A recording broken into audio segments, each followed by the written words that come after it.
అంటే నా జీవితంలో మొట్టమొదటిసారిగా ఎప్పుడు చేశాను ఇంత నాకు పొలిటికల్ ఇంటరాక్షన్ చేశాను, కానీ మీడియా మిత్రులతోటి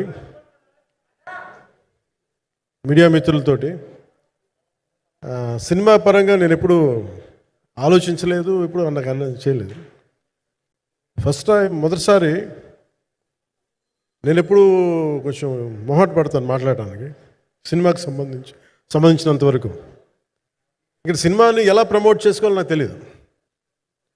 పని చేయడం తెలుసు తప్ప దీన్ని అంటే మనం ఇంత చేసామని చెప్పడం ఎప్పుడు నాకు కొంచెం ఎబ్బెట్టుగాను ఇబ్బందిగా ఉంటుంది. ఇంకా నేను చాలా యాక్సిడెంటల్ యాక్టర్ అండ్ ఇంకా గత్యంతరం లేక టెక్నీషియన్ అయిన వాడిని. నాకు నచ్చే సన్నివేశాలు, నచ్చే సినిమాలు చేసుకోవడానికి. ఆ పరిస్థితుల్లో ఇది నా మొదటి ఇంటరాక్షన్. ఇది నా కూర్చోండి.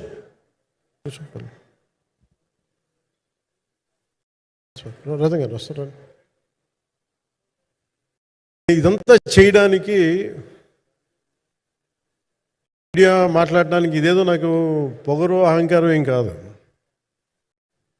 సినిమా గురించి నాకు చెప్పుకోవడం ఎబ్బెట్టుకోవడం, ఏం మాట్లాడాలో తెలియక, చెప్తే ఎక్కువైపోద్దా చెప్తే తక్కువ అయిపోద్దా అని. కానీ ఈ పర్టికులర్ ప్రెస్ మీట్ ఎందుకు పెట్టానంటే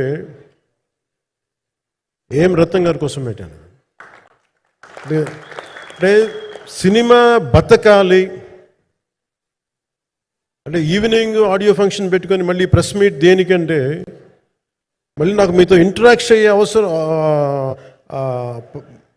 ఫంక్షన్ తర్వాత ఉండకపోవచ్చేమో అని చెప్పేసి అదొకటి మేజర్ ఒక ఇది కన్సర్న్. అదొకటి.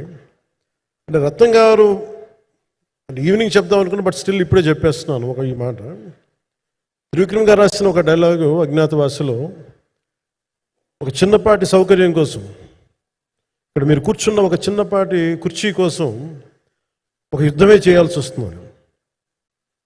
అలాంటిది ఒక సినిమాని చేయడం అంటే ఎన్నిసార్లు మినీ యుద్ధాలు చేయాలి, ఆర్థికంగా కావచ్చు, క్రియేటివ్గా కావచ్చు, వీటన్నిటికీ సంబంధించి. అలాంటిది నేను ఎప్పుడు కూడా సినిమాల్లోకి రాకముందు ఏం రత్నం గారు లాంటి వ్యక్తి నా ప్రొడ్యూసర్ అయితే బాగుండు అనుకున్నాను.